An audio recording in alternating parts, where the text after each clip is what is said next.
write it. Joe will write it.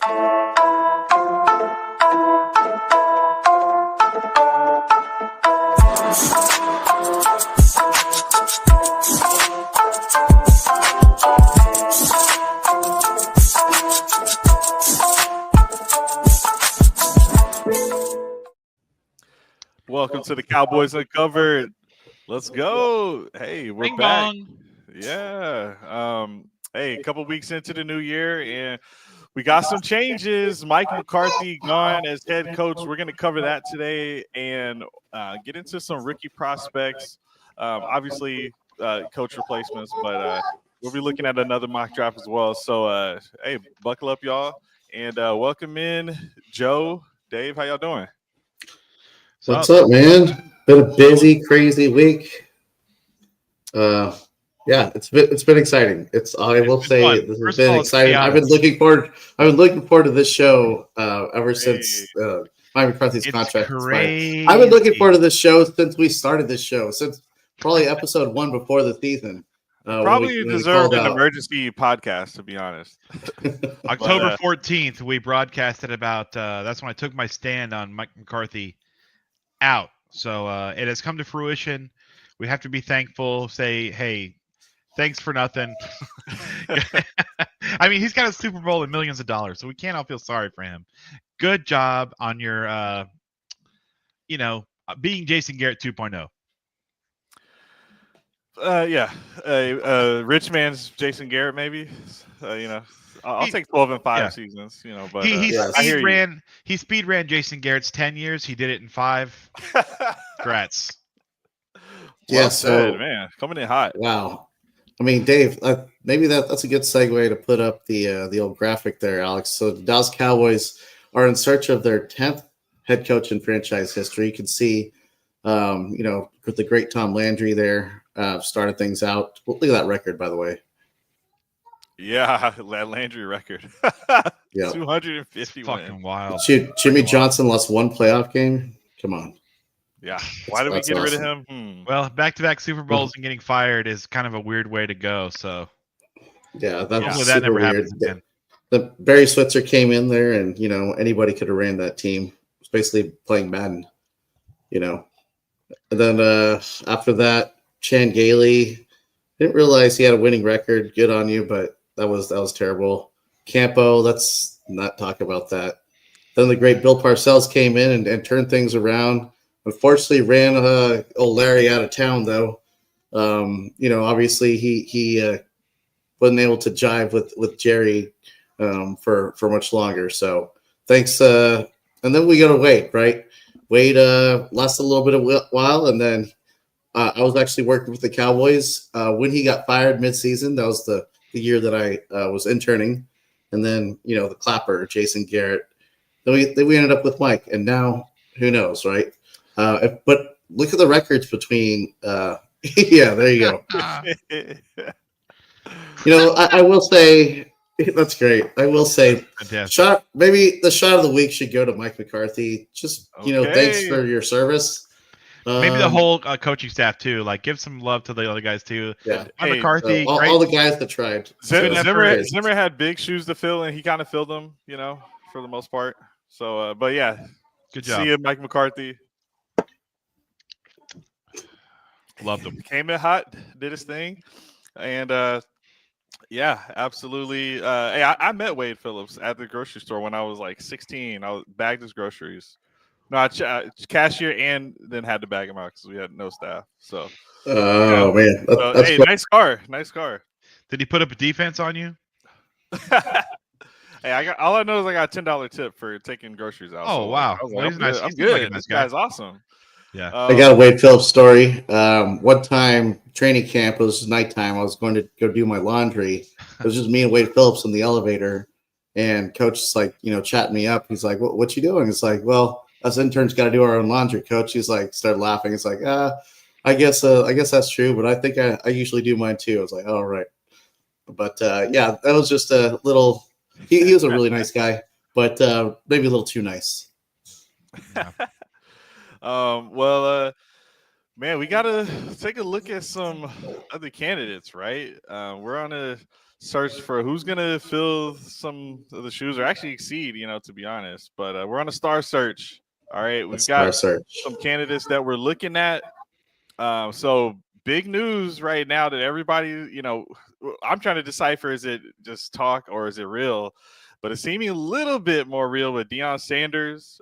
We just did an interview with Robert Saleh, but I wanted to ask, what is one of you guys' favorite potential head coaches? I did see Pete Carroll was in the mix, okay, but let me know, what is some of you guys' dreams? Well, I'll lean on Dave to take us away here because I know you got some stuff lined up. So yeah, I've looked at a lot of these guys. I put this list forward. Pete Carroll is a possible name too, but I haven't seen him come up as an interview candidate for anyone yet, so I didn't put him there. I guess technically Bill Belichick hasn't in the same way, but he's obviously there's been smoke there. So Cowboys have taken slightly, I guess, different approaches to hiring their head coaches and interviewing than the rest of the league. The past couple hiring cycles, Jerry Jones loves guys who are familiar with the team and who he knows can carry the star in the way that he wants it to be carried. But we've had some wild speculation, and a couple things come from fact, and then of course, agents and other teams and even coaches are going to manipulate the narrative to either better themselves or to just get their name out there or to muddy the waters or whatever the case may be. So in my research, I put together these names. I wanted to talk a little bit about each of them, starting with number one. First of all, before we dive into that, I want to say what I want from a Dallas Cowboys head coach is someone who will change things, like Obama. I want change here, all right? Change will change sells, okay? Excitement sells. The same old thing doesn't sell, and that's how I feel about it. So one guy I know can shake up the entire dynamic of this and possibly move us in another direction. Because you think about this, McCarthy was hired and given the keys to this Lamborghini, if you want to call it that, to the castle from Jason Garrett, and then they said, just be a little bit better than Jason Garrett. And that got us nowhere. It got us 1 or 2 extra wins per regular season. And we need to redo this whole thing. So stop thinking we need to have a little bit better than Jason Garrett performance, a little bit better than Mike McCarthy performance. We need to start over. We need to reinvent the wheel here. And one guy who does that incredibly well, Deion Sanders. Prime time. Oh, I've come around a little bit on the idea of Deion Sanders. Do I think he's the best candidate? I don't know if he's the best candidate. But if we want to change and shake things up, Deion will do that. He obviously did that with Colorado and his other stops before then, coaching his sons and everything, of course. But he changed the entire culture. And people kind of said, oh, well, maybe it's just a lot of hype.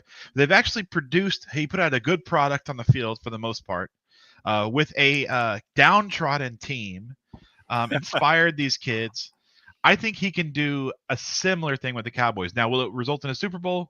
I don't know, but we're going for upside here, and I think Deion Sanders has upside. The next name on the list is Robert Saleh, fired from the Jets head coach. Whoa! We're gonna go around the horn here. Okay. Joe's got something to say about Deion. I'll take a step back. Just slow down. I introduced Deion Sanders, and Joe, tell me what you think about Deion. Okay, so let me just say, when I was working for the San Marcos Daily Record, back in the day, I interviewed Deion Sanders. In fact, my Twitter profile pic is me interviewing Deion. When Shador and Shiloh were just middle schoolers, I covered remember how Deion used to run those like middle school leagues? I saw them play when they were middle school kids in San Marcos, Texas. So let me just say, I saw him from the start of his coaching career. I saw a young Shiloh as well. I was a basketball scorekeeper, and Deion was the coach. My mom told me to play it cool, so I didn't ask him for anything. But yeah, man, this guy's got coaching in his blood for a long time. That's 20 years plus. And you know what, Dave? I'm gonna go ahead and just give you some thumbs up. I agree with everything that you just said there. I would go a step further and say that Deion Sanders is probably the only coach that's kind of out there right now that can actually handle Jerry Jones and tell him to, step aside, take a breather, big man, I got you. Because that's what he brings to the table. He knows that he's not supposed to outshine Jerry, but guess what? He's bringing that shine. And he's bringing the change. And he's been successful at all the levels, that he's been at. We saw him go to the national championship game, before he went to Colorado. And then we saw him turn that program around, make it national just 2 years. Yeah, recruiting his own sons, and then Travis Hunter, that had a lot to do with it. But my point is, this guy, I think you mentioned that nobody else is looking at him, but I don't think he wants to coach anywhere else. Maybe the Falcons or the 49ers, but those positions are not open. Dallas Cowboys, Jerry gives you a ring, you take that call. And it sounds like, from what Adam Schefter is reporting, that he'd be totally willing to, not do the whole package deal that was, announced earlier with Shedeur, but he'd be willing to coach Dak. And that's what I want to hear. He's going to bring a whole different dynamic to the Cowboys and, exciting. When Mike McCarthy got hired, I wasn't necessarily excited. I was okay with it. I was a little more upbeat because I thought, he won a Super Bowl. Maybe he can bring some of that energy here. Didn't quite happen that way, but Dion, he's a little more upside, I believe. Alex, what's your take, man? Yeah, I would love to have Dion. Yeah, I mean, a guy who's played here, knows the staff. You need somebody that can handle the staff. If you're a fan, that's what you want. I don't know if the actual Cowboys ownership wants that. Right? They want to just keep doing what they've been doing. But yeah, I love it. I like watching Colorado. It's exciting. I want that same energy with the Cowboys because really, it's just like I'm from Dallas. I rep my team, rinse and repeat. But you give me Dion and whatever else might come with that, I might actually start to believe. So, yeah, I would love to have Dion. So I think we're all on the side of I'm okay with it or better with Dion. And I think part of it is not only does he bring inevitable change, maybe drastic change, but he also brings I think he would lure top coaching talent. I think he understands that bringing in a good staff is very important. I think it's more important in today's NFL than ever before because you have some, let's say about half the coaches in the league call plays. The other half are CEO types. So those are the two types of coaches that are out there. And I think the most successful formula is to have a CEO type who understands how to bring in top minds and at rinse and repeat. Because if you have success, they will leave. And if you lean too hard on something like that, you're not going to build a good system. And I think you have, some guy like Andy Reid. Who are the coordinators at Kansas City right now? I think Spagnuolo's on defense. I don't even remember. I don't know. But Andy Reid's the figurehead there, and he kind of things disseminate from him.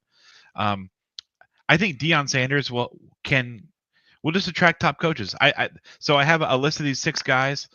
One of the most important things is, are they going to bring in top coaching talent? And I think Deion would absolutely do that.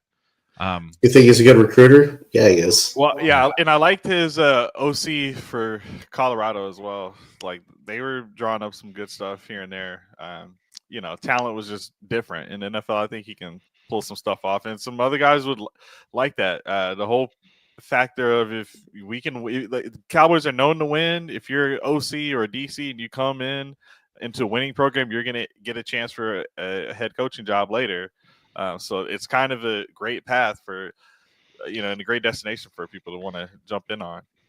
Yeah, and I think that let's say that there's another candidate on this list. Let's transition to the next candidate because I think they kind of are in a similar vein, and I'm going to go to Kellen Moore next. So, cool. Kellen Moore. Sorry to mix it up on you, Alex, but Kellen Moore, because imagine Deion Sanders bringing in a Kellen Moore. I think that's the kind of thing that Deion could influence him. But Kellen Moore is a top candidate right now because he was an OC with the Cowboys. If Kellen Moore came in on his own, I mean, he did okay in San Diego, but that was forgettable. He has maybe the best roster in football in Philadelphia right now. What has he learned in those 2 stops? Is he going to be better than what he was here? Now, he had a great on paper, he was great, but does anyone really think Kellen Moore's going to come in here and lead a team to the Super Bowl? I think that's a no from me, dog. From my homie, American Idol. What is it, Randy? Yeah. Yeah, Randy Jackson. Randy Jackson. That's going to be a no for me, dog, on Kellen Moore. What do you guys think about Kellen Moore? Yeah, I'll go ahead and take that. So, another former player, right? And him and Dak were in the same room together. So it's kind of like one of those situations where, I don't know, your buddy comes and starts working with you, but he's the boss, so you can hang out and do get away with stuff. I don't know. I just don't see that dynamic working. Do you know what I'm trying to say? I think that he is poised to, he should be getting these interviews. He's earned it at this point. He's shown that he does have a penchant for calling some solid plays and running a good offense. Now we saw him do some wild stuff. 3rd and 1, you're throwing long. We saw that way too much. But Dave, to your point, he's learned. I think he has learned. I think we've seen that with the Eagles. Now he does, do that kind of dumb stuff every now and then, but for the most part, he's definitely improved since he's been with the Cowboys as a play caller. Yeah, no, the problem is that before he left, we felt like he was only doing what the Joneses were telling him, because he was basically undermining Mike McCarthy at that point. They have their own kind of game plans for how they wanted to run the offense. And so even in the media, you'll hear people saying, okay, now he will run the ball. Well, maybe it's because Alex, let me just say this real fast. Mike McCarthy actually undermined him. Mike McCarthy called him out in the media multiple times for his outlandish play calling style. So he threw him under that bus a little bit. So anyway, please keep going. You're supposed to do what the head coach wants, though. So you're right. You're right. Yeah. I just want to point that out. I'll add to that, because I know specifically McCarthy. First of all, if you want to know a little bit more about this, go look for the YouTube video 105.3 The Fan. Bobby Belt exposes some of the storylines that he held under wraps while McCarthy was there. The reason he held these under wraps was because he didn't have enough sources to make it worthwhile to blast a current head coach. But McCarthy's gone, so he's like, let me just empty my bag of tricks while it's relevant.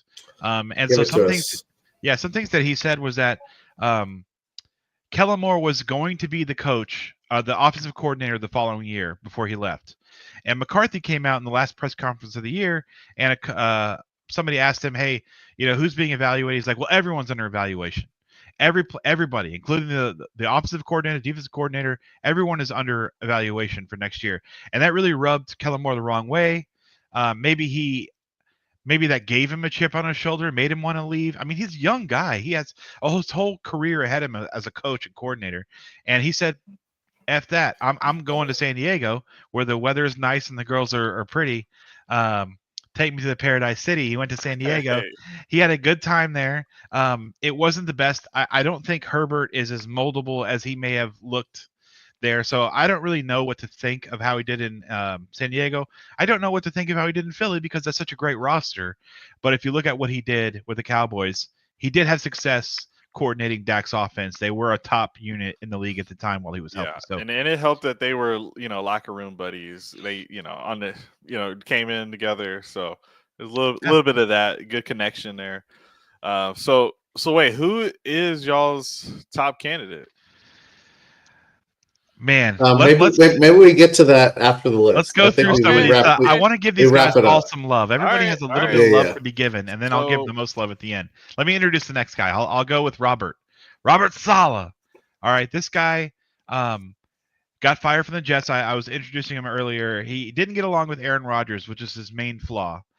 He had an incredible track record for defense, though. He was a 49ers defensive coordinator, absolutely crushed it on the 49ers, made them a powerhouse defensive team, moved to the Jets, made them a powerhouse defensive team.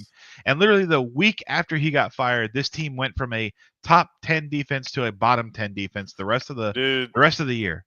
It's So incredible. Like literally, they just fell off. He had They a better fell. record. He had a better record while he was there than after he left.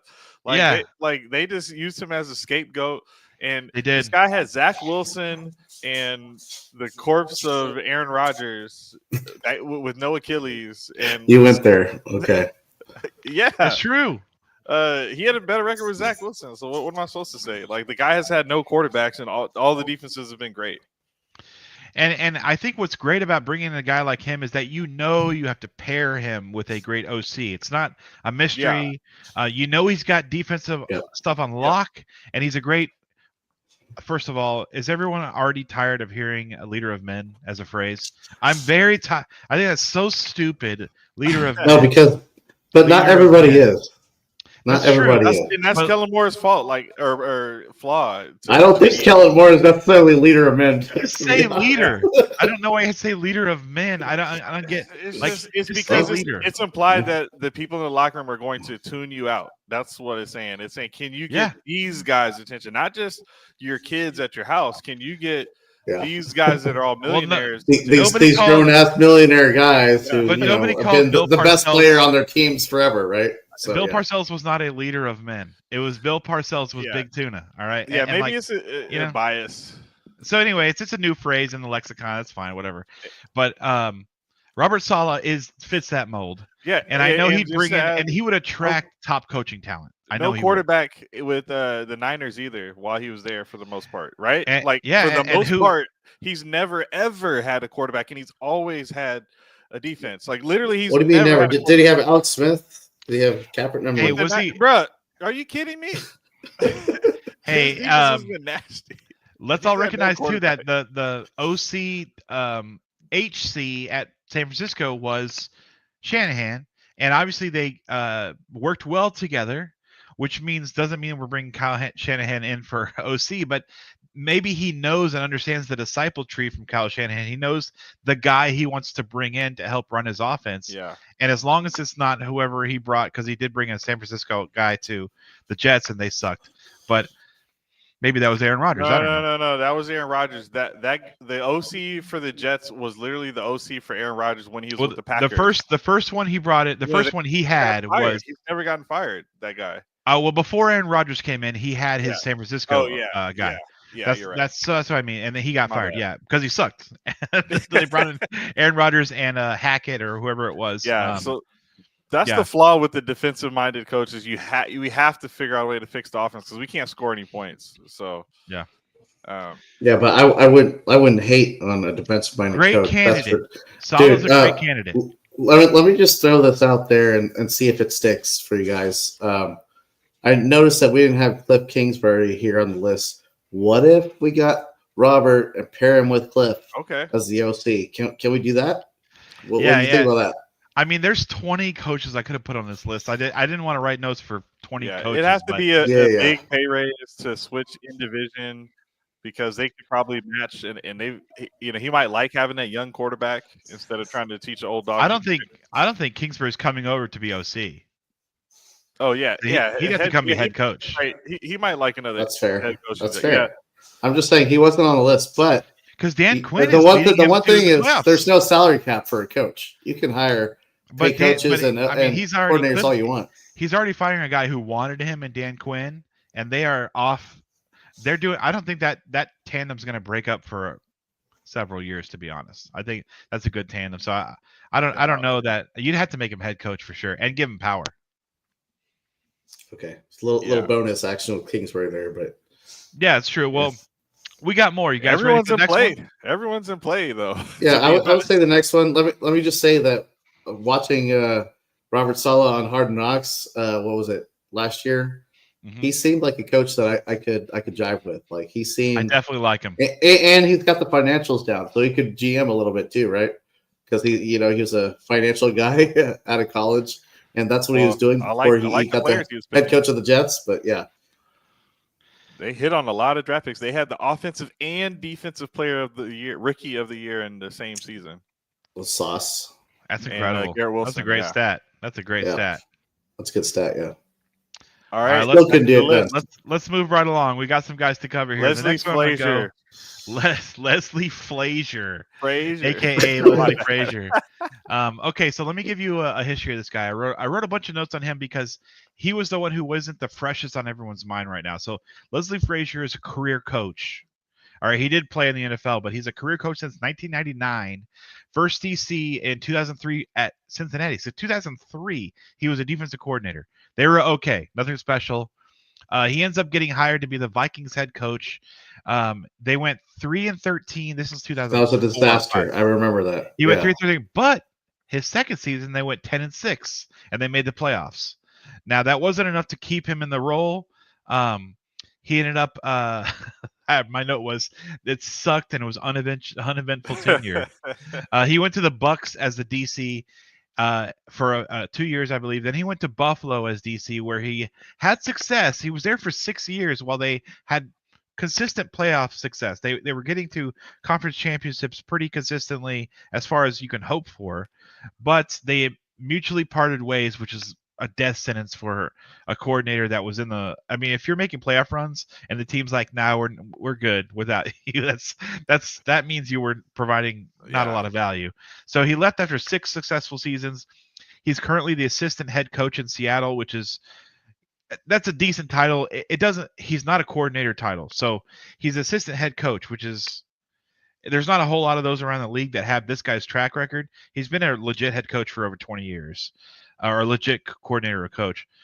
I don't know that he's going to bring any great talent with him on a coaching staff simply because people have seen him go places and then basically fail. And so I don't think a up-and-coming coordinator is going to say, oh, I got to go where Leslie Frazier's going because I'll have success. So I'm a no on this guy. I'm a Randy Jackson no on this guy. What do y'all think? That's an incredible point because that's the vibe I was getting with Dion, except the opposite. It's like people will want to maybe join it because I don't think any coaches are seeing him as like a circus or a distraction. I think that narrative is like 5 years old, to be honest. Like at this point, he literally goes in and is just coaching, and he's been super serious the whole way. There's been no antics from Dion, and so I like the idea of coaches going there knowing that that may lead to another opportunity because any coach should know that we lost Dak. So the team should bounce back actually organically.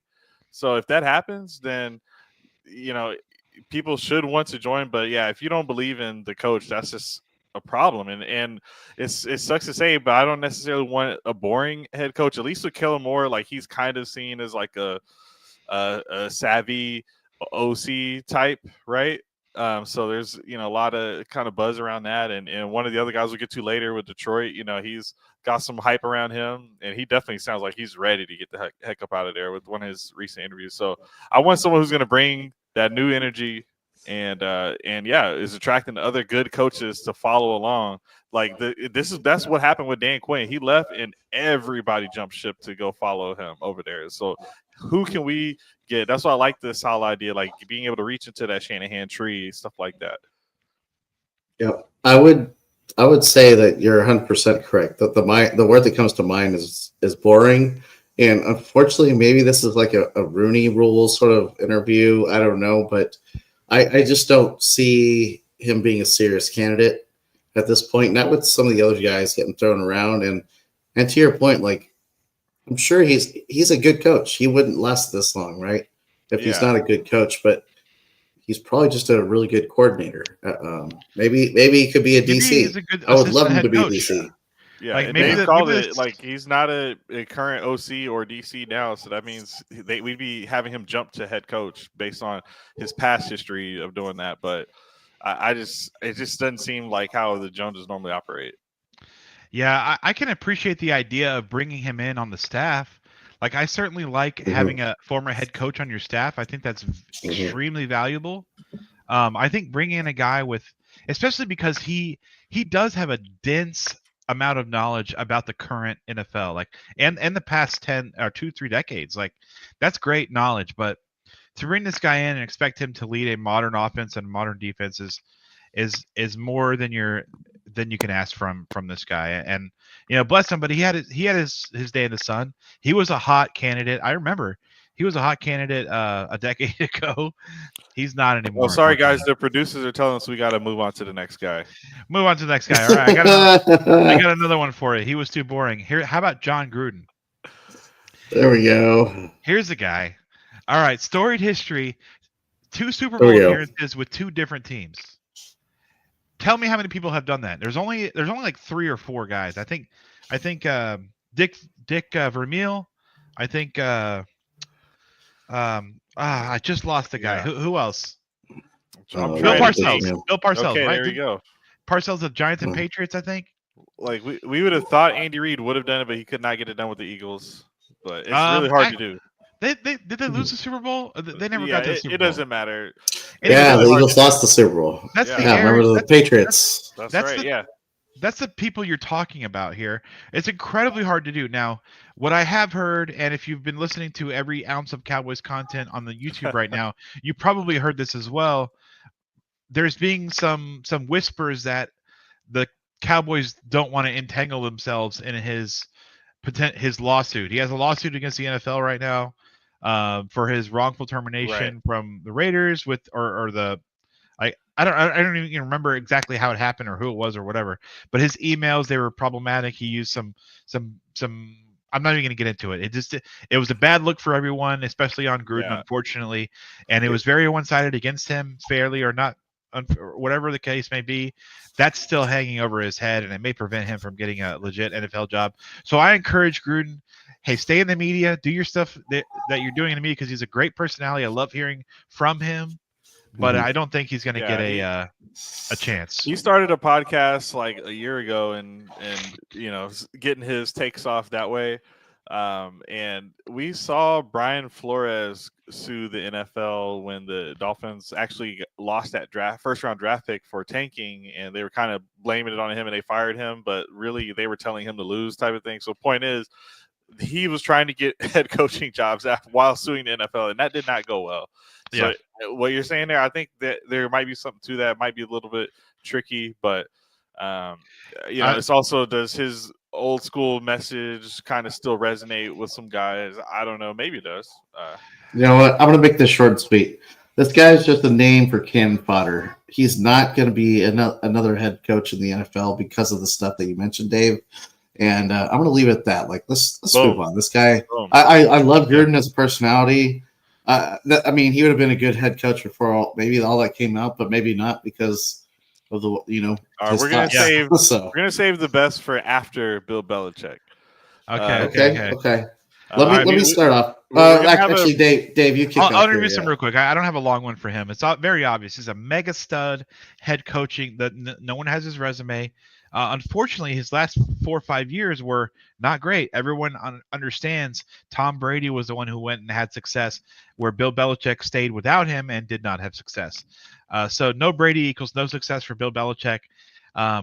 Most likely would be able to bring in good coaches, but in my opinion, he's going to bring in his guys, which I'm not excited about. He's got his coaching tree is not as successful as he ever was. And maybe that says, hey, Tom Brady was absolutely the GOAT. Bill Belichick, great coach. I don't think he's a great candidate. Let me get a little of that magic. I would be okay with it. Interesting fact to point out, Bill Belichick still has yet to sign his contract. He has not inked anything with the University of North Carolina as of this afternoon, this evening. Intriguing. So I just want to point that out there, that it ain't a done deal, fellas. There's no ink dried on the contract. So it's good to speculate about this one still. And I would not, I wouldn't be upset. I wouldn't hate it.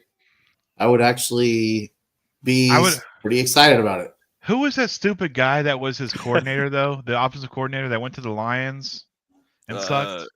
Not the guy with Patricia, right? Yeah, Matt Patricia. Oh, yeah. He's coming with him. And if he does, you're effed in the A, brother. I'm not in. Yeah. He sucks. He's bad. Back to the whole thing of wanting good staff to follow, like that. Y'all are a nail on the head right there. Like hammer on. Yeah. Anyway, we got one more to go. So let's go on to the next one. Star Search Cowboys edition. That's right. And for the final one, Aaron Glenn. Okay, Lions. This is maybe the first coach who's actually in the playoffs that we've discussed so far. Yeah, and to be clear, I definitely I left off Ben Johnson. He just doesn't seem like a fit because he wants to be the highest paid probably, and he wants to dictate a lot of terms. So I just kind of left him off the list. But Aaron Glenn was a former Cowboys player. Actually, kind of funny. He's played for 3 of the teams that have an open head head coaching spot right now. Both the Texans teams, though, or both the Texas teams, right? Well, and the Saints and the Jets. So is it 4? Did he play for the Texans too? Jeez. So he's all over the place. But anyway, he's been at the Lions for 4 years, has obviously had a mass success as a defensive coordinator. He's incredibly well respected. Everyone has said this guy deserves a head coaching spot. What I like the most about Aaron Glenn and why he's my personal favorite candidate. There you go. I don't think he's the most likely, but he's my personal favorite candidate. The reason being, he's going to bring in top talent from the Detroit Lions. The Detroit Lions are currently the best coach team in the league, in my opinion. And maybe the Vikings have something to say about that because they won 14 games with Sam Darnold. But Chiefs. Chiefs have Patrick Mahomes. Sam Darnold versus Patrick Mahomes. Give me a break. Okay. But Aaron Glenn, top coordinator in the process. He's the top defensive coordinator in the process, a great leader. He'd bring a great DC and OC. And what Broadus has been saying is that he is very likely to bring along with him Mark Brunell, who, how great was Mark Brunell? Not great. But he's been now in the NFL for about 30 years, and he's become a top coordinator candidate. He is currently the quarterbacks coach for the Lions. And, hey, the Lions brought in Matt Stafford and created a system in which he could thrive. Now, if Stafford goes a step outside of his comfort zone, he starts to mess up. So you have to create something for Stafford. I think Mark Brunell has done a good job of setting that in place. And Glenn would bring somebody like Brunell, I think, and he has the connections and the respect to bring in a good coaching staff. Yeah, well, hey, everybody in the chat, let us know who you think Cowboys should sign as a head coach. Nobody says Gruden, okay? Yeah. What's up, Fizzle? Wrong graphic. A little preview there. We got a lot to cover for you guys today, man. This is a great show. I'm excited about this. Yeah, we're ready, This man. is a fun show. Those were the top kind of prospects that we're looking at. I would love to have Aaron Glenn, and I'm also kind of in on Robert Saleh. I felt like he kind of got screwed, and I like the defense. Like, if you can tell me I'm almost guaranteed one strength on one side of the ball, and then now we have to, we still got to figure out the other side. I do prefer it to be offense is already solved to begin with, but I love that we're about to pay Parsons. Let's maximize what we're getting out of Parsons. That's a great point. And you have to, and so you could say it for the other side of the ball too. Like, you're spending a lot of money on these 2 players. Pick one. You have to maximize what you're getting out of this money. And if you're going to give Parsons the biggest deal of all time for defensive player, you better bring in a guy who is a big-time Micah Parsons guy. And who wouldn't be? Put me as a DC, and I'll blitz Parsons every damn play. Like, let's go. Like, you think you can coach Micah Parsons? Like, go get the quarterback. Yeah, I mean, come on. Yeah, I know, right? Blitz, bro. Actually, he has a lot of latitude. I like that about the way he's played this past couple of years. They're saying, hey, get at the line, but if you feel something, go. Trust your instincts. Like Star Fox. If you ever played Star Fox 64, trust your instincts. That's a throwback. Let me just give my quick take on Aaron Glenn. Dave, I'm pretty much in agreement with you that this might be my favorite candidate here on the list. Deion Sanders being, I guess, 1B. Or, you know what I'm saying? Like, Aaron Glenn would be my number 1. For all the reasons you mentioned, bringing in the staff, he's got the experience. That defense looks incredible. I don't know if you've been watching the playoffs, obviously, and they absolutely shut down their opponents. So I don't know what to say. I mean, we're getting some great comments in here from people looking at some of these coaching candidates. Fizzle, a homie, ours, friend of the cast. Absolutely, we need leadership, and so some of these guys filter themselves out because I don't think they're great leaders. But I think Aaron Glenn is a fantastic leader. I'm not going to say leader of men. Everyone else is using that term. You can use that term all you want. I think he's just a pure leader of men and women, leader of men and they. All right, we're not going to go there. We're not going to go there. But yeah, give me Aaron Glenn. He's my guy. Yeah, man. And the only, I know Deion's like creeping back in, but because I've just heard so many no's over the course of time that he's not trying to go to the NFL, that's why I'm just like not as like, all right, it's going to happen. So like, but if it's the Cowboys, bro. Knows, I get it. I'm just saying the people who I have not heard a no from, I'm more interested in just checking them out a little bit more. Like I kind of know what I'm getting out of Deion because he's one of the only coaches that everyone knows, but not everyone knows these other guys. And I've liked looking into Aaron Glenn.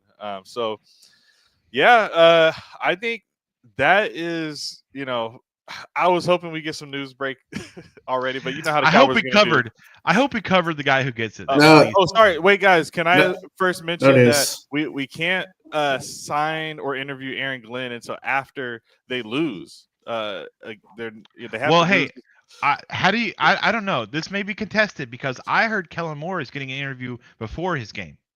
So yeah, he's getting interviewed on Friday. So I'm not sure. You're right. Tomorrow. I've heard both. I've heard both reports. So I don't know what the case is. They should have done it last week, to be honest. Right? Oh God, any coach is going to have a hard time with Will McClay. He can't draft OT or DT. He drafted. Nobody forgot about Tyler Smith, I guess. Tyler Smith is our best offensive lineman, and he picked up Hoffman off the street. He picked TJ Bass up off the street. I think you're maybe DT. Don't get maybe offended. He can't don't draft a DT. I love it though. Like, let's go, nobody. Yeah, I love that. So yeah, Robert wants great takes. He wants primetime and Saleh as DC. I would definitely. I love that. Dude, that is a great take, Robert Simmons. Love it. How fun does that sound? It sounds fun, man. That sounds like grabbing. It just sounds like ripping. Like, let's rip. That legs are gone. Probably so, man. He broke his ankle and it poked out of his sock. His ankle bone was poking out of his sock. So his legs might be done, but he can still put it back sling together. He's good. And then the cap this past year. So yeah, his legs are a little bit more shot. Go check the 2023 stats. He was pretty sick there. Top offense in the league. No big deal. Let's move to some prospects. Woo! Let's We don't have to talk Mike McCarthy. What's next? Playoffs or prospects? McCarthy. Yeah, we're gonna do the playoffs real quick, okay?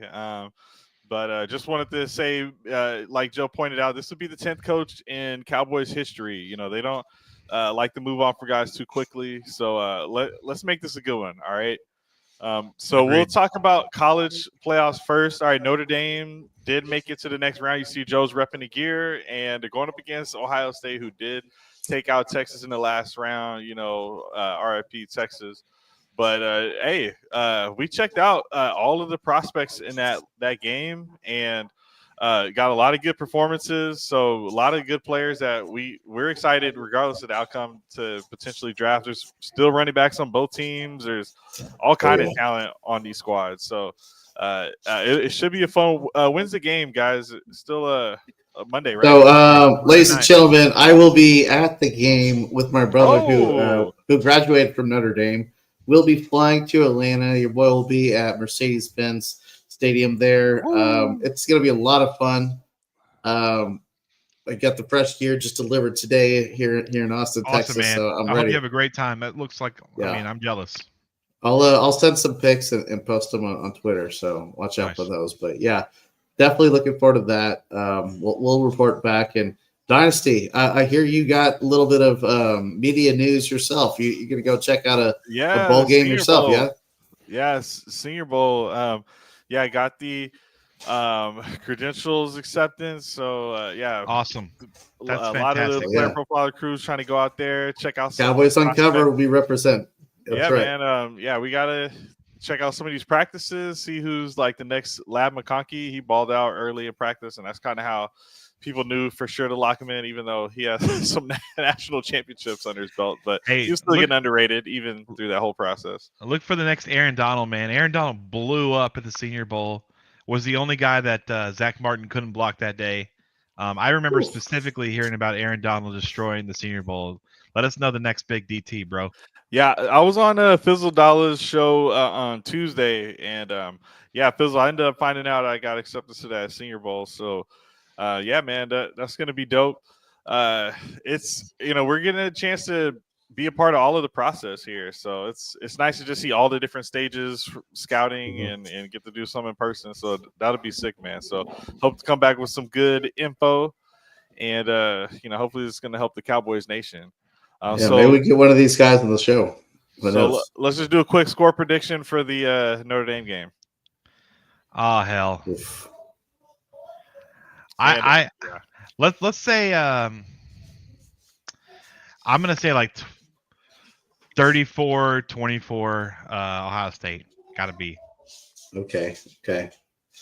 So I know you're a little hurt about the UT losing. I definitely still am in pain from that, but I'm going to go Notre Dame victorious, 31-21. Yeah, I'll take. Sorry, I'm gonna. I'm sorry. Would you rather it be on all Big Ten national championship, bro? You want Penn State and Ohio State? Come on, that'd be boring as hell. I respect that the coach for Notre Dame, though. He's been grinding with that program 3 years in and already has that program in national championship. So I'm just gonna predict him to somehow go above the odds. I'll take him 27-24 Notre Dame. It's the best season playing for against anyone. His former team. Coaching against his former team. The best season for anyone who's ever lost to Northern Illinois. Really impressive stuff.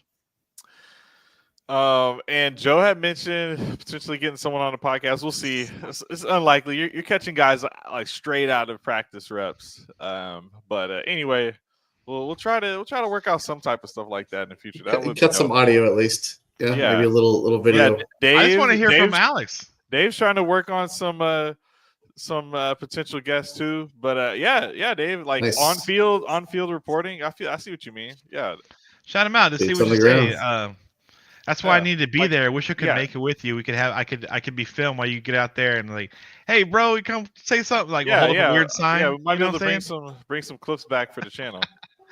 So let's talk some prospects, Dame, man. But OSU gonna win. Yeah. I mean that's kind of what I expect. But hey, Texas somehow limited Jeremiah Smith, but it's just a loaded team. It's a crazy loaded team, man. All right, let's roll. So we're getting into some prospects. And, got a lot of them for you. One of the coaches we talked about is joining a team as one of the prospects are leaving the team. So Bill Belichick is going to UNC, whereas we've got Amari Hampton leaving UNC. So he'll definitely wish he had that guy. But Abdul Carter, who's going to be in this championship, or who just lost in the semifinal, and Nick Scorton.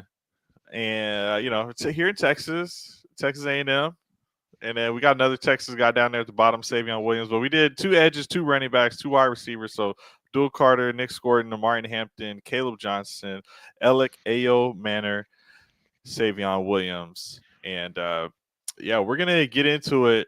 I do want to just say that the Savion Williams TCU, we've just seen some bad luck with TCU with Jalen Reagor, and now it's Quentin Johnston. I'm a little worried about. Put him in that league. Don't do it. Yeah. So how about this, Dave? You tell me where you want to start. I will say that guy's explosive, but you teased them all, right? Let's just start at the top because there's good storylines up and down. We'll knock out the edges then. We'll knock out the edges. Let's talk about them both 2 at a time here. I think that may be our best way to use this time. So Abdul Carter. First of all, let me go to my nose. This guy is a monster. 6'3", 252, wildly fast. Gets under whenever he wants. He's the low man. You're not going to get under Abdul Carter. He's too quick. He blows up anything cheap. Anytime a guy tried to put a couple hands on him out in space, he either chops them or gets under him. I mean, it reminds me a lot of Parsons, but I don't think he's as fast as Parsons. But I think he makes up for it with viciousness. Like every move he does to a tackle or to a guard is vicious. And I think he didn't get a lot of opportunities to blitz down the middle of the defensive line, which Parsons does quite a bit for the Cowboys. I think in the NFL, they're going to move him all around, and he is going to be unstoppable, in my opinion. So this is like if Micah wasn't. I mean, he dips, he dives like a shark. Lateral movement. He can hop. He's like a top grade running back. The way he can move laterally. So he's a giant wall of presence too. If you're anywhere near him, you're going to get effed up by him.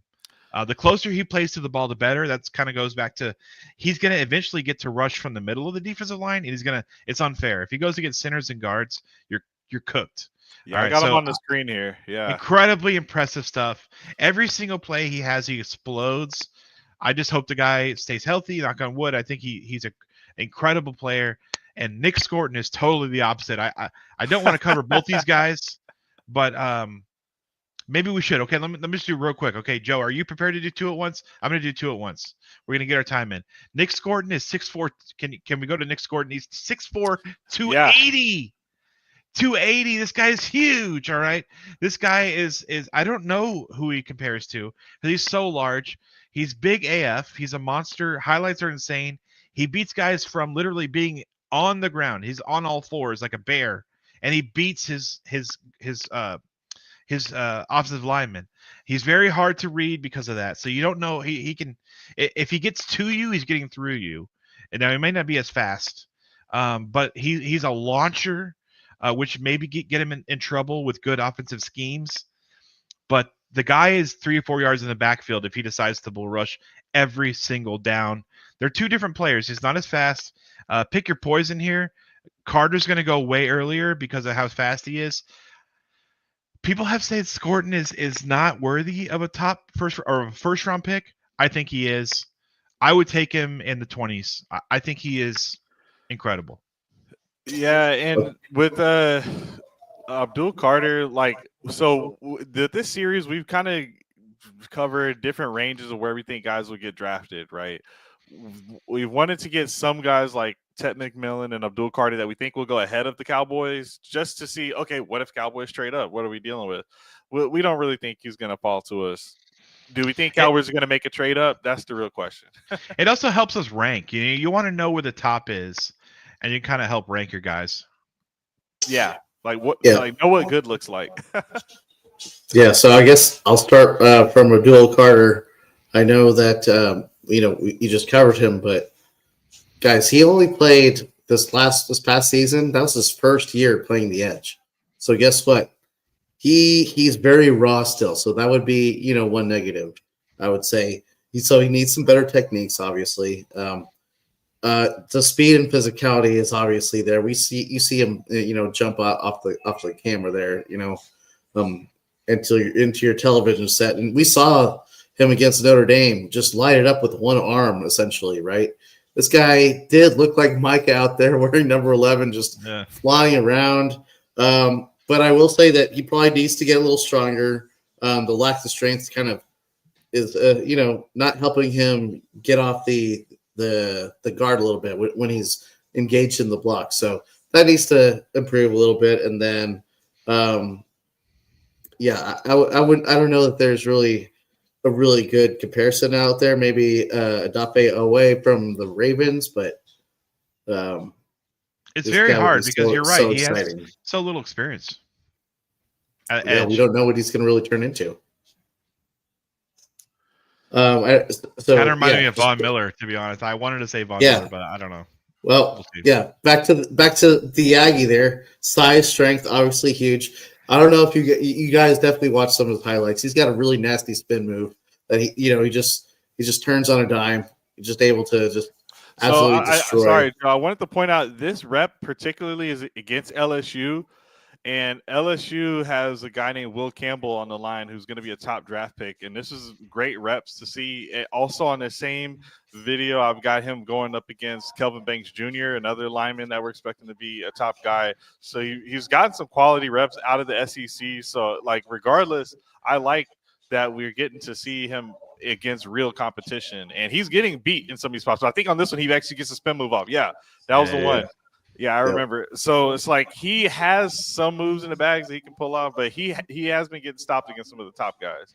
Yeah. So acceleration is subpar from what I saw, and ability to fight the pressure. One player that he's been compared to is Cam Jordan, and I think it's appropriate considering how tall he is. Saints, right? Yeah. Yep. Nice. Yeah. So, where we're drafting, we would have to take him in the second round, and I don't know how far back he would fall, like middle of the second round. Like I could see him being gone pretty easily before then. Someone's gonna have to really like him, because there's so many good players in that range at different positions. But I would not be upset if we came away with him. He's a, I mean. Yeah, I remember thinking James Pierce was a little bit faster, but like that's like more first round. Great. It's definitely first round. Yeah, Gordon, not as fast, but has some moves. And like, if we were to go running back in the first round, then I think we might be looking at a guy like Nick here. So, yeah, I would love to move on to running back because I don't want to take a running back in the first round because there's some there's so many good players in the first round, right? You're right. Yeah. I totally agree, Alex. I think the best formula is to. Well, anyway, we won't get into that yet. Let's just cover these running backs. These two guys, Amarian Hampton and Caleb Johnson, are who we're looking at tonight. And let me start with Amarian. I'll keep this short and sweet. If you want to roll the tape, really pops after first cut. Great size, a 6', 220. He doesn't go down early. I think he'd be great in a good system. I think he's got to have a good system because I don't feel like he does everything well. I might be wrong. I'm not sure how well he can make something out of nothing. So he's not a, I don't know. He's not a slasher, I guess. He's got great vision and he finds space. But I think this guy can carry a load. Like this is the kind of guy that you could give 25 carries a game to. Like, and he'll wear a defense out. It looked like he did that a lot in college.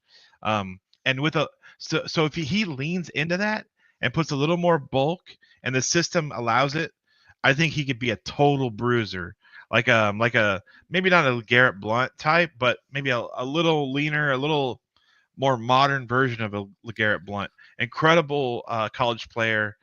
I'm not sure it all translates though, but great prospect. You have to take him in the top 50 or 60 picks. Yeah, the guy's big, got some, good enough size. No, he does not have like Nick Chubb breakaway speed where he's like kind of the complete package in that way. I agree. But I definitely think the fact that we have no running back 1 and no running back 2 signed to the roster, or 3 for that matter, you have to get a guy who could be that workhorse. And that's kind of why I'm actually thinking that he might not fall. It actually is not likely to fall to us in the second round, unfortunately. That's kind of the crazy part. I think in our last episode, we did trade up for a second round pick and a third round pick. That's the type of thing I think we need to do is like get up a little bit earlier in that second round if we want this guy. This gives me the vibe of like a top 3 picks of day 2 type of guy. Just one of the first guys to go off the board in the second day of the draft. So he's got basically everything we need, especially if we do have a good line. And we only got one receiver, but I would love to have him added to the mix here. And regardless, Rico Dowdle got 1,000. I think this guy can easily get 1,000 every season with the Cowboys. It's so cool seeing that Jordan flak jacket on him. Yeah. I'll just kind of mirror what you guys said. Runs behind his pads. I think that's evident. He's always moving forward. No one's going to stop him, and just not the first guy, right? He's always going to run through that tackle. I would also say that you mentioned his vision, Dave. Vision is almost second to none. This guy might have the best vision coming out of the draft. You see him there. He's got the patience, a little bit of explosiveness. Now he does lack some wiggle in the open field. I think we've seen, he's kind of just like a straight line runner. I see it like after those after 4 steps, he's like in his flow. We've looked at a lot of guys, and you're right. I think the glide or wiggle is not quite there. Yeah, so I might compare him to shades of David Montgomery is what I'm saying. Okay. Yeah, I like that. And take a look at this comment from Fizz right here. Remember, we did this last year. We drafted no running back. He's saying, forget the first round. If this team didn't take a running back at all, it wouldn't surprise me. They just don't care for the position like they used to. The new offensive scheme will determine if we draft running back. And the thing is, guys, I'm a person who believes this is a deep draft class. You could have actually drafted a running back last year as the Cowboys deep and gotten a decent player like a Ray Davis or something like just something. My point is, I think this class is better, and you could still potentially wait and get a guy in that same range, around the 5th round that you might like. Based off our mocks alone, like Scatterboot is not going until like the second to last round. You know what I'm saying? So I don't know what your take is on Scatterboot Fizzle, but there's that type of talent that could be there. Yeah, I think this is I mean, they're going to take a running. I feel super strongly they're going to take a running back at this draft, and I think they have the personnel in the front office kind of forecasted this draft class, because if you think about how much more in depth these NFL front offices are than me, and everybody else, like they're looking a class ahead or two. And I think they're going to cash in this year. Now, it may not be in the first 3 rounds, which maybe that's what I want them to do. But I think they're going to take somebody, even if it's in the 5th round. They have 3 5th-round picks, I believe. So somebody's going to get taken. Yeah, it might even be 4, actually. We're pretty loaded. Shout out to Dave for giving the front office credit, because I'm a fantasy football guy, right? And one of the things that I'm great at is just being patient. And I can look ahead at the next class and be comfortable gambling that what I think is going to happen is actually going to happen. And if the coaching staff or Will McClay was like, look, the next year's running back class is way better. And guys, just so you know, there's a Bucky Irving, there's a Tyron Tracy, and that was it. Those are the starters. Yes, you had Isaac Garendo get some starts. That's it. That was last year's class. The hottest guy played 2 games, and he was a former Texas Longhorn. So this class is just this class is way better. Yeah. And I think we can wait. People have to be comfortable being patient in the draft. And they had Rico. Guys.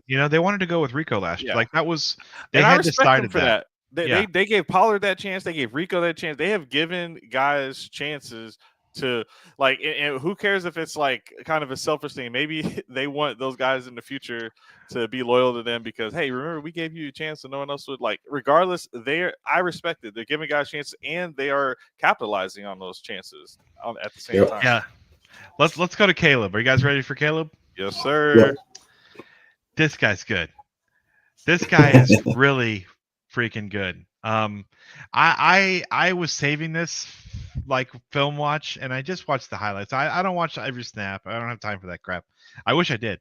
But dude, this guy runs away from people. He's 6 foot 225, great balance, glides like or better than Travion Henderson, who I harped on very hard for gliding through. Dude, see that jump cut? That's pretty good. He also runs leaning forward, a lot like Travion Henderson. If you watch, he's always leaning forward, and it makes him so hard to tackle in that sense. He's got, again, the balance. My comp for him is prime DeMarco Murray. That's what he looks like. DeMarco Murray, like the way he runs, kind of loose, and you don't know the white gloves, like Murray. The giant hands. Give me the OJ hands. I love these big hands. So clean through the hole, runs upright. His vision. I think when you run upright, what you gain from that is vision. What you lose from that typically is balance. Like if you're up too high, you don't have as much balance, but he still maintains his crazy balance. He splits defenses and takes it to the end zone. I mean, it's easy to say, especially if you're just watching his highlights. This guy is, is he not Genty? No, he's not Genty. But if Genty wasn't in this class, he'd be the Genty of this class. The guy, he's incredible. Yeah, and it kind of makes me want to remind us that last week we did a breakdown of Nick Singleton, and he went back to the class. And for a moment, I was like, man, sucks that he went back. But there's just so many other guys still. It's kind of awesome. You're right. Fizz, he's making some good points. Like Rico was undrafted. We made him a 1, and Pollard was late. We made him. He wasn't a for 1 year though. It took him some time. Yeah, for sure. Yeah, and we do want some immediate impact to come in right when Dak's ready to cook. I just think there's too much talent to where you could be playing pin the tail on a donkey with your eyes blindfolded, and you could just get a random running back that's probably decent in this class. But there's just so many guys that actually have the what I call prototypical size and speed of that 220 plus pound. Like, that's great. I think you're going to be durable at that point. And then if you have the speed too, breakaway speed, I'm just like, these are top guys. Last year's class, Caleb Johnson versus Jonathan Brooks. I mean, I know Brooks had the production for that one season, but at the end of the day, I mean, size and speed wise, I mean, he feels a little bit comparable as far as like what you would hope to get out of the guy when you're just talking about a plug and play running back. So I would love to get this guy. There's so many other guys I know maybe we don't even reach on him, but somebody get this guy when we're looking at receiver or when we're looking at defensive lineman. I just don't think it's going to line up for us. He's so good though, man. He's going to have a great career, in my opinion. Can I just add one thing, guys? Like, with what Fizz is saying, and real quick, Joe, you might go on mute. Just, I keep kind of putting in the description we're going to talk about free agents. We're not necessarily going to do that in this episode, but Fizz does bring up a good point. Like, there are some free agent running backs. Yes, Najee was a former first-round pick, and I don't love that he's not fast, but he's the least injured player in the NFL. He's missed 0 games at running back. He's the only running back to do that. And he's had 1,000 yards. 1,000 yards every season. The problem I have with Najee is I want an explosive running back. I need some dynamicism in this offense. I need a difference maker. I don't just need 3.5 yards. So that's why I'm out on Najee. But there might be other guys. But I do think on one of our future episodes, we need to make sure we break down more of the free agents is all I'm really trying to get at. Sure. Yeah. I think after the draft, that makes sense. Let me just give my quick take on Johnson here. Tough runner, can break big plays at any moment. You see the speed, the top end speed there. He has that ability. Excellent receiver out of the backfield. I don't know that we've seen too many pass catching highlights here, but one comparison that I think he would draw is an Arian Foster. Okay. He's kind of got that same stride. You know what I'm saying? And an excellent receiver, as I was mentioning. He can do everything really, really well, and he's got little speed, little wiggle, little power. That might fit better than my DeMarco Murray one. I agree. Aaron Foster, that's a good call. Yeah, man. I love Foster. And Joe, let me just do a quick correction. Free agency is March 13th. NFL drafts the end of April. So we'll get into free agency well before the draft is over. But anyway. Oh, you're right. Y'all ready for these receivers? Yeah, let's do it. So we're switching off of Caleb Johnson, and we're going to the next prospects. So out of Stanford, I actually have some Stanford pajamas. My uncle went there, and that campus is beautiful. I went to check out that campus before I ended up going to UT. But wow, that's sick. Okay, a lot of nice trees. But Alec Ayo Manor. Is how I'm pronouncing it. I remember when we were doing a mock draft and I did not know how to pronounce it. So I'm glad I've been able to figure that out since then. Nice. But, Stanford receiver, not a big track record here. This guy is coming out of Canada originally. Only 2 years. If you look at the bottom, he's the only prospect we've covered that has only 2 years of production. He did redshirt his first year. And one of our guys, Jordan, had shown kind of a list of, different players and how they've had a, exemption or whatever you want to call it to be able to be NFL draft eligible. Because he satisfied his academic, eligibility there. Yep. Yeah. So, and we're not going to really deep dive in there, but he's like the second guy on the list. A lot of Texas guys you'll see. Ton of Texas guys. Yeah, but anyway, point is, he's only got 2 years. He's only got 2 years of experience. So this is a raw guy. That's just a fact. But still 6'2". We'll see what the actual combine measurements come out to be. But the PFF grade is not amazing, so stat nerds are going to be like, Okay, but 831 yards this past season. 63 catches, 63 the year before that. So pretty consistent. And I mean, I don't know, man. I'll play some highlights here, but I'll make it easy for you. Let me make it easy for you, Alex. I don't like this guy. He's got potential. There's no doubt. He's 6'2", 210. He's quick. He's solid hands. I think the hands are good. He looks like he's concentrating on the catch, and he makes good cuts on his routes. But I'm not sure he gets the most out of all his opportunities. He plays it, even in his highlight reel, it looks like he's playing very safe. Can I just say, like, we already have this guy on our team. His name is Jonathan Mingo, and that's who he compares to. Oh, He's the exact.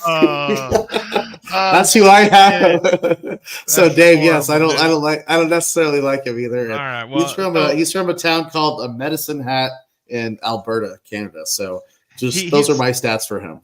Is he the Tristan Thompson? Is he gonna anyway? So he's great at spotting the ball. I think he's a heady player. I think he's thinking a lot, and that slows him down a little bit. Very calculated. Those are the type of words I use describing him. And so I don't think he has the instincts. Like you look at Burden and some of these other guys that are just literally playing without thinking. Like a Buka playing without thinking. So I think he could be a good system player because I think he's a smart kid. Probably that Canadian school system. Okay. He can read defenses, but I just don't see the big upside. I think he's got a high floor but a low ceiling. Yeah, he doesn't have that separation. He looks like Mingo out there, bro. And this is against college players. Up 3 rounds. Yeah, I wouldn't. It was nice to mix this guy in. Yeah, I wanted to see him. I wanted to see him really bad. I've heard a lot about him. Yeah. We're not just getting the top guys because, look, we have to make some sacrifices somewhere. I just think wide receiver is a huge need. And even though our last transaction was for Jonathan Mingo, it's just we have to keep trying to address it because Brandon Cooks has been our number 2 for years, and he's getting old. And I don't see Tolbert actually being the number 2. Like, I like what I saw from Tolbert at the end, but he's not our number 2, period.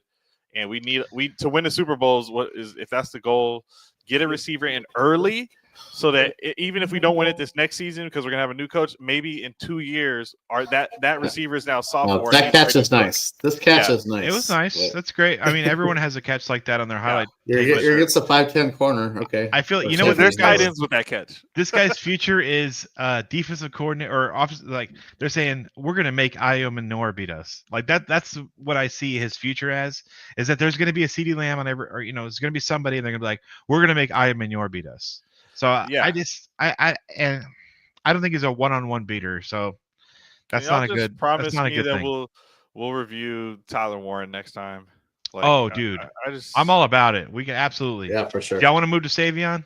Yeah. What's our last guy? 60 catches, 611 yards, 6 touchdowns, but then y'all better be smiling. Also 51 carries. And wild. 322 yards, 6 touchdowns. So I remember just kind of slightly thinking, like, is this Turpin? But not as fast. But you let me know, Dave. Come on, man. How are you feeling? This guy on the All-Pro? is a crazy prospect. Like you can't take him in the first round, but at the end of the second round, you might start thinking about taking this guy because he's 6'5", 225, and the hairdo puts him at 7 foot. Yeah. So here's what I wrote about him. Here's what I wrote about him, dude. This guy's got, first of all, the highlights are butter. This guy looks incredible on the highlights. Yeah, he's got great cuts. I'm gonna run it back. He's cutting at full speed. He's a concentration catcher. Bad DVs will have no chance. If anybody is a sub. Ooh. Like any number 2 or 3 is going to get cooked by this guy. I wrote Jesus Christ, incredible vision, ball carrier, jumping. Just back. Throw it up to this guy. Look, this quarterback, I don't know his name at TCU, doesn't look great. He's throwing up these. He's winging it like this. Every time he throws it to Savion, he just lofts it up. Savion catches it every time. He has those long hands. He's got OJ hands. All right, this guy's got big ass hands. A great runner. New school TCU, whoever the TCU play caller figured him out and just said, listen, quarterback. He probably grabbed the quarterback in the face back and said, "Stop effing around and just loft it up to Savion." Yeah. Kind of like an AJ Green type. Is kind of what I saw from him. But even I don't know, more versatile than AJ Green. Maybe not as high of a ceiling, but the dude is. I mean, get this guy in your team, man. Any mock that has. That you give up, you pass on receiver early, and you take Savion late. You school. That's how you get savvy with these mocks. And the mocks are BS. They're never really going to play out like that. But man, getting Savion. Stay tuned for our mock. Wow. Let me just say on Savion, great moves in the open field, right? 7 phenomenal range. Good one. Phenomenal range. Well, when he's trying to go up to catch the ball, obviously at that height, just a playmaker, strong hands. He is a raw route runner, and their drops are a concern for him. But the guy that I kind of see when I see him out there is a Deebo Samuel. Maybe not quite as he might be a little taller than Deebo, but I just see him out there kind of doing the same stuff. So imagine if we go Tet in the first round, Tet McMillan in the first round, and then we take this guy who's also 6'5", dude, in like the third round. It's gonna sound crazy, but like, I'll take almost any 1, 2, 3 if it has Savion as the third player taken over almost any 1, 2, 3 with Tet as the first, because I feel like the value of getting Savion, if you get him in like the third, is so high. He's that running back right here, direct snap. And he throws it. I watched this passing touchdown. and Tyler Warren did that in his last game. Exact same play, actually. I heard touchdown. I heard Voch Lombardi talk about him quite a bit, and I was like, "We'll get to him." I knew we were going to get to him. This guy is a monster. I haven't heard Voch's take on him, but dude, I mean, they don't have him in the first, but they all got him in the second. I mean, this guy. I mean, watch the highlight. Do yourself a favor. Watch 3 or 4 minutes of this guy's highlights. And you're going to want this guy in your team. I mean, he just looks so fluid and so instinctual. So earlier I talked about a guy who didn't look like he had instincts. I am Minor. This guy's got instincts. I mean, he's a football player. I want him on my team bad. I'll take him in the second round. You give me, imagine you taking Genty and Savion. I want some explosiveness. Like, make it hard to guard, because you're also going to still have Turpin. Yeah. Once Dion decides to take those guys, it's gonna be great. Just a great player, man. I'm super excited. This kid, I mean, he's done so well for himself. He's separated himself from the pack. This guy's gonna get drafted higher than probably everyone thinks. Can he go in the first round? It depends on who's taken already. But I can see a team saying, "I don't want Egbuka. I want Savion." I can see it. It might be crazy. Yeah, but Buka is like like a sure-handed catch guy. I think most teams will want. Buka's great. He's a great player. But the ceiling on this Savion though is you should be able to get both if you really want them. But I know there's a lot of needs. So we're going to basically jetpack through this mock draft just to let's do it. Okay. Because let's wrap it up. Let's go. No trades. No trades. Straight up. Yeah, let's do it. Sorry for stretching this one out, boys. I know I did a lot of talking, but I was excited about the topics today, man. 7 rounds. This is an important episode, man. I've been looking forward to this one for a while. Well, since the beginning of the week. Yeah, but yeah. Can y'all see my screen?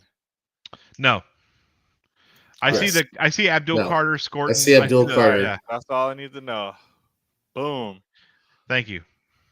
All right. So we are ready to start the draft. No trades, and it goes Cam Orchard, Sanders, Tet McMillan, Travis Hunter, Mason Graham, Will Johnson, Abdul Carter, Nick Scorton, double oof, Malachi Starks, Will Campbell, Luther Burden. Luther's gone ahead of us every single time, either at the 9 or the 10 or 11. So interesting. But Genty's there again. He's been available many times for us. We've been avoiding Genty just so we can see what other draft combinations are. We've taken Kelvin Banks Jr., I believe, and one, and James Pierce at this spot at one point. So who are you feeling, fellas? I don't think you do anything unnatural here. You take the best player available and you Let's go gently with vote Jenny. the Dallas Cowboy. All right, let's I do agree. it. I want some explosiveness. He's going to give us some explosiveness. For me, that's the pick. I'm good with it. We'll Okay. review Tyler Warren next week, but I just think he's not as explosive as like we're going to overdraft him at that point. You know what I want here? We talked about him. We might as well put your money where your mouth is. I want Savion right here. Just take him. Oh God, let's do it. Okay, let me go find him real quick. And no, you passed him. You passed him. I passed him. Oh snap! All right, hold on.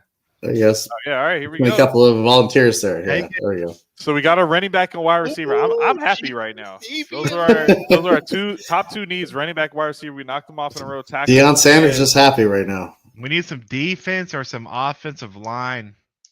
So Isaiah Bond, but it looks like we're passing at this point. We got one tackle. That's a need.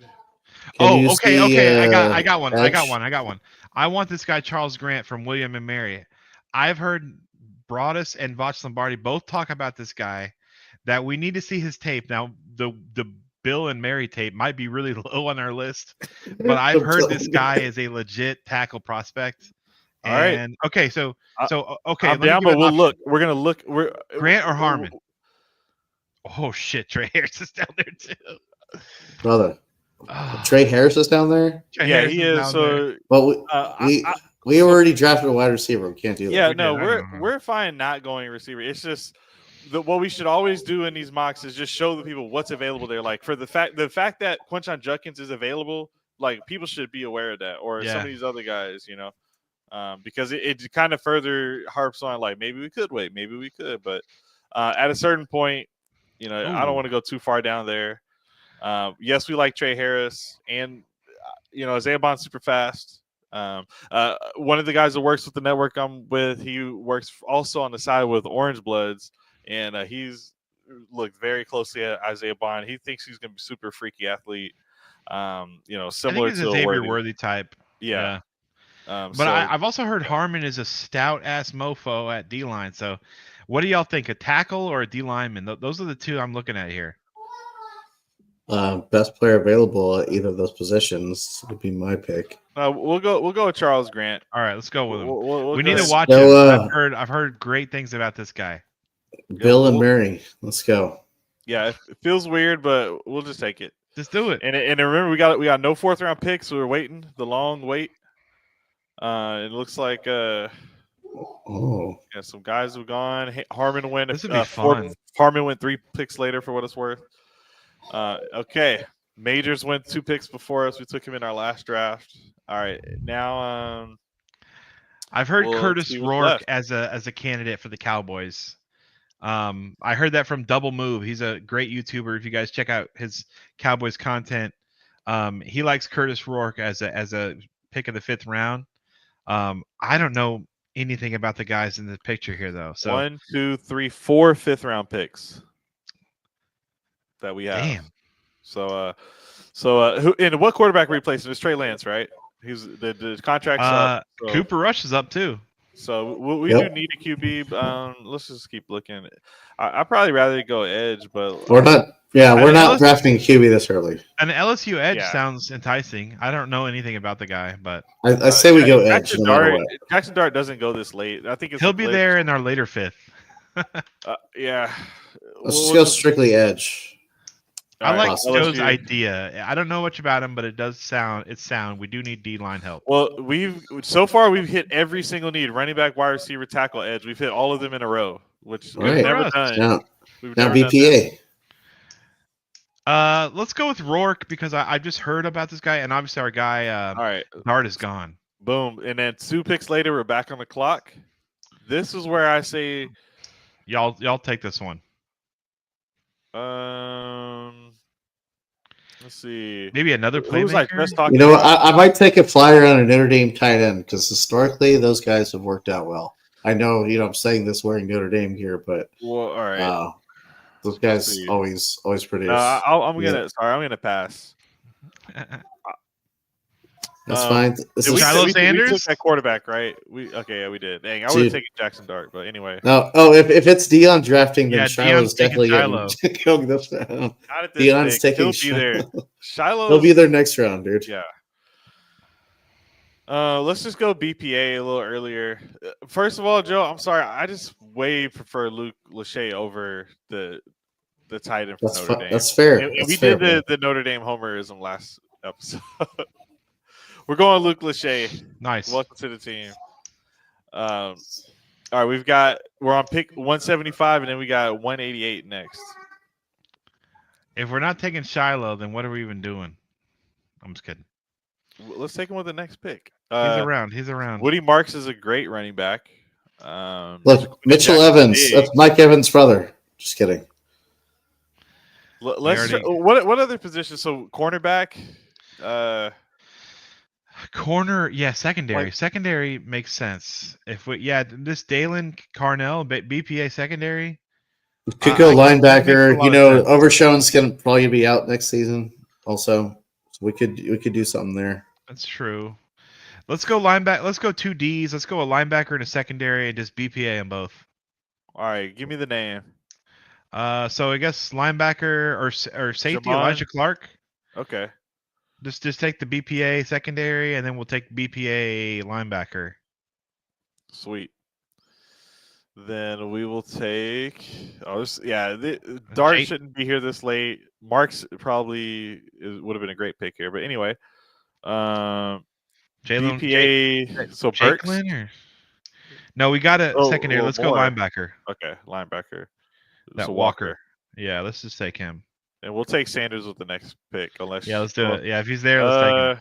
Should we just take him now? He's not going to be there next pick. Yeah, just take him. Why not? I mean, we're trying to. This could be Sanders. We're trying to recruit. We're trying to recruit. Trying to appease Dion. If he can't get Shador, let's get Shiloh. He has to take Sanders with that pick. Yeah. All right, Walker went to the Lions. Of course, they took him. God, idiots. Dart, there's our guy, Jackson Dart. Well, you'd have to take him at this point. I don't think it's realistic. Get him. We're taking. This is a great draft. I like this draft. Solid draft. Should be an A- at least. That replaces both Cooper Rush and Lance, though. So, kind of works out. Super cheap. I like having those extra picks. So, good work, fellas. Let's see the grade. Drum roll, please. Boom. A-. All right. Called it. That was good. A for Genty. Man, if this was the thing, I mean, I don't really know much about our guys after the first 3 rounds, but looks good to me. Yeah, and 2 A's for the quarterback picks. Kind of random, but I'll take it. And then that is it. This is what the first round looked like, folks. One real quick look at the roster. We got Ashton Genty, a running back, Savion Williams, who we think's pretty kind of versatile in the run game for some misdirection, but also in the pass game, on the other side of CeeDee Lamb, and then a little tackle action there. We'll see what happens. Edge from LSU, Brandon Swinson, Curtis Rorick, Luke Lachey, who I like, and I think we go way higher than this. Elijah Clark, Shiloh Sanders, Jackson Dart, who also I think go way higher than this. So got some steals, but I like it. So good work, fellas. Looks good to me, man. That would get me excited. I think you replace so many players there. Now the defense is a little light. We didn't get a linebacker, but you give it up to just lead the league in points and yards on offense, dude. Yeah, that Sanders pick would have been a linebacker, and we probably could use like a more a linebacker we feel more. And the Cowboys always take a linebacker when you don't want one. They always do. So yeah. It is an important position, too. One of those 5th rounders is going to be a linebacker, guaranteed. 100%. Cool. Well, that'll do it. Man. That'll do it. Good work, fellas. Extended episode today. Very important, very cool episode. Thanks, everyone, for tuning in. It was a lot of fun. Hell yeah. Absolutely. All right. Well, y'all take it easy. We will let us know if you got some other players you want us to check out for the next episode, and we might have a new coach by next time we tap back in with you guys. So be safe this weekend. Enjoy the college playoffs, the NFL playoffs, and we'll be back. There'll still be some more football to play. Good luck, Notre Dame. Write it, Joel. Write it.